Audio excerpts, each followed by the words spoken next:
नमस्कार मित्रांनो, आज मी घेऊन आली आहे मसालेदार ढोकळा। चला तर मग बनवूया। ढोकळा बनवायसाठी मी इथे एक पातेले घेतलेले आहे। त्यामध्ये 1 वाटी बेसन, 2 वाटी रवा आणि 2 वाटी ताक टाकून मी हे मिश्रण छान प्रकारे मिक्स करून घेतलेले आहे। छान प्रकारे मिक्स झाल्यानंतर मी हे मिश्रण रात्रभर फर्मेंट व्हायसाठी ठेवलेले आहे, जेणेकरून हा ढोकळा खूप सॉफ्ट आणि खूप छान असा लागतो।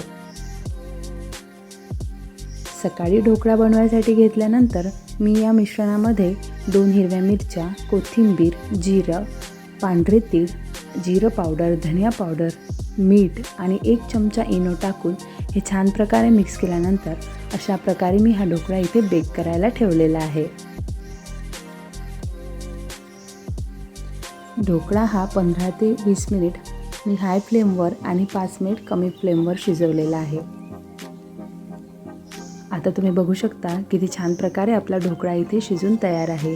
किती छान बबल्स याला आलेले आहे। त्यानंतर आपल्याला ढोकळ्याच्या शेपमध्ये हा कट करून घ्यायचा आहे।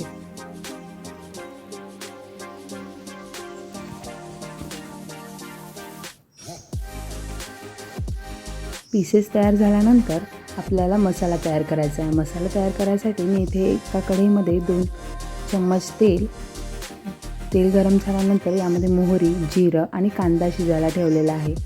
कांदा, कढीपत्ता शिजल्यानंतर मी येथे लाल मिर्च पावडर, धने पावडर, जिरं पावडर, मीठ आणि थोडे तीळ घातलेले आहे।